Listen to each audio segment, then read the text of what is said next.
পৃথিবীতে অন্যতম শক্তি হলো ধৈর্য শক্তি, যে শক্তির কাছে শারীরিক শক্তিও হার মানতে বাধ্য হয়।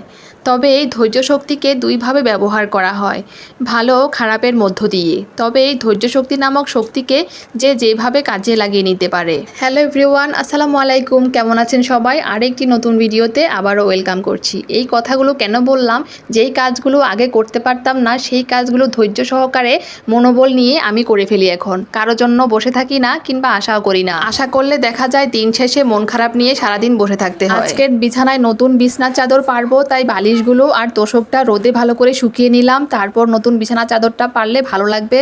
এই তো কথা বলতে বলতে আমার ছোট্ট রুমটা গুছিয়ে নিলাম, দেখতে খুবই সুন্দর লাগছে। দিন শেষে এই ছোট্ট রুমটাই আমাকে প্রশান্তি দেয়, তাই সুন্দর করে গুছিয়ে পরিপাটি রাখি, যতটুকু রাখা সম্ভব হয় আর কি। এই যে আমাদের ছোট্ট পাখিটা বিছানার উপরে শুয়ে আছে, তার অনেক ভালো লাগছে নতুন বিছানা চাদর দেখে। এর সাথে তার পছন্দের জার্সি পরে সে খেলা করছে, সেটা সে খুলবেই না, এতটাই পছন্দ হয়েছে তার। খুবই গরম পড়েছে, তাও সে খুলবে না। ঘরের সব কাজ কমপ্লিট করার পরে ভাবলাম অনেক গরম পড়েছে, তাই কফি বানিয়ে মা ছেলে যদি খাই তাহলে মন্দ হয় না। কফির প্যাকেটও ছিল আর বাসায় দুধ ছিল, তাই সব কিছু মিলিয়ে বানিয়ে ফেললাম কোল্ড কফি। এখানে কফি দিয়ে একটু পরিমাণে গরম পানি, তার সাথে চিনি দিয়ে মিক্স করে নিচ্ছি, একটা ফোম তৈরি করে নিয়েছি। এইভাবে সহজ উপায়ে বাসায় বানিয়ে নিতে পারেন কোল্ড কফি রেস্টুরেন্ট স্টাইলে।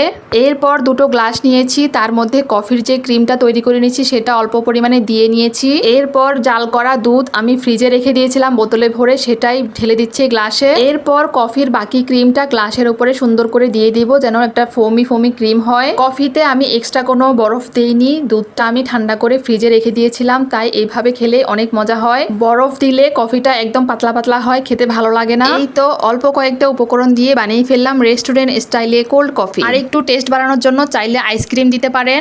এইদিকে কফি খেয়ে আমরা ঠান্ডা হলাম, আর প্রকৃতিকে ঠান্ডা করার জন্য আকাশের বুকে কতগুলো কালো মেঘ জমেছে, এখনই মনে হচ্ছে বৃষ্টি নামবে। যাই হোক, সকাল থেকে দুপুর পর্যন্ত রোদ ছিল, এরই মধ্যে অনেক কাজকর্ম সেরে ফেলেছি আলহামদুলিল্লাহ। আমাদের জন্য আল্লাহ তাআলা কত কিছু সৃষ্টি করে রেখেছে, যেমন রোদ উঠে রোদের মধ্যে অনেক কাজ করা যায়, তেমনি অন্ধকার করে বৃষ্টি আসে, প্রকৃতি এবং মানুষকে ঠান্ডা করে দেয়, চারপাশের পরিবেশ শীতল হয়ে যায়। এই ছিল আজকের মতো ভিডিও। কেমন লেগেছে অবশ্যই জানাবেন কমেন্ট করে। সবাই ভালো থাকবেন, সুস্থ থাকবেন। আল্লাহ হাফেজ।